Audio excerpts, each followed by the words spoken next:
what are you doing? Yes. What are you doing? Stop it.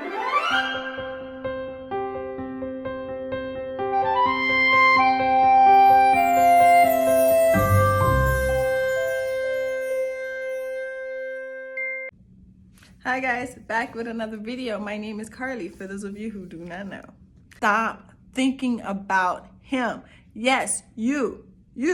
Stop thinking about him. Stop thinking about that person, the person that didn't think twice about texting you back.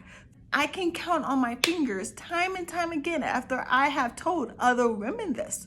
If they wanted you, they will call you. If they wanted you, they will send you a message.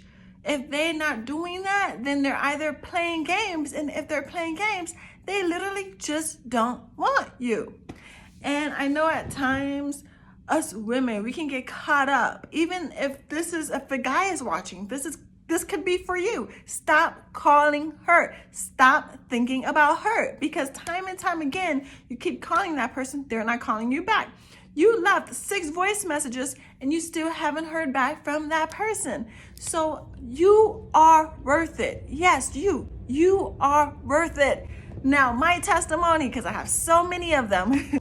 I created a soul tie, an ungodly soul tie. How I know it wasn't from God, it wasn't orderly. We let the devil play tricks on us, pretending to be God, and that's not God. That's why in God's word, he said, my sheep knows my voice. I can count on so many stories how I heard that the woman thought the guy was her husband, and it was not.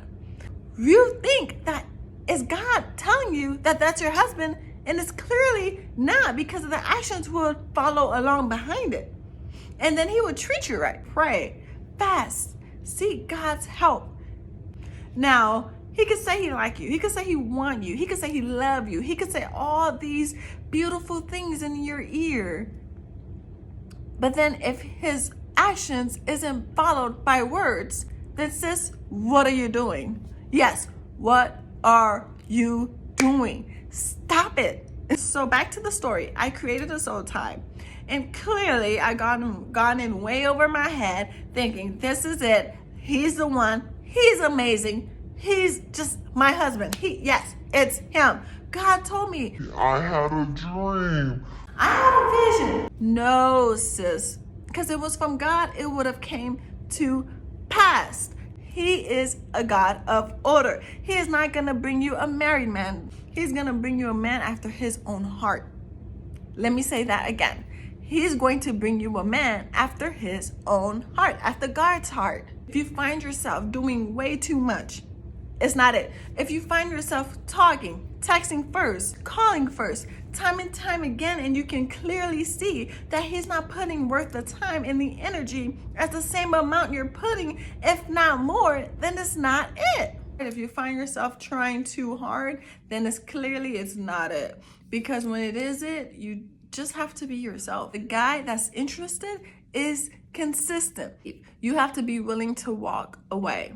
When you finally know your worth, you will shout it to the rooftop. You will look like it. You will feel it. And it's an amazing feeling. The more you entertain something that's not for you, the longer the something is that is for you will be further away, because you're entertaining what's not for you. The more you're thinking about that person, the more you're attracting them. You're attracting their space. You're attracting that soul tie to be reconnected again. And if that soul tie reconnects again, then guess what? It's going to be harder to break, because every time God is trying to heal you, to help you break that soul tie, you're thinking about them. You're obsessed with them. And it will be harder and harder and harder for it to break. So you have to go on a fast. Yes, a fast will break that soul tie. Fast and prayer, because you know in his word, his spirit will only come out through fasting and prayer. This is a testimony because I've been there. Someone had to literally tell me, stop thinking about him. I had pastors telling me,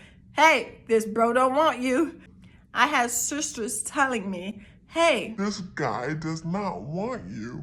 I don't know what emotional state I was in and what mental state I was in, but it was so hard for it to sink in. It was like going in one ear and out the other. It was not going in both ears and registering it. It was literally something I had to really like separate from and isolate myself. I had to isolate myself even with the church because I just needed healing. I just needed to be away from the people that made me think of him, that made me feel like anything that reminded me of him in any certain way. You have to do best for you. Because if you clearly thinking about that person, you can't even register what's going on in your own life. You can't even do homework. You can't even focus on school. You can't even focus on feeding your kids or feeding your family, and all you're doing is thinking about that person. That is a problem.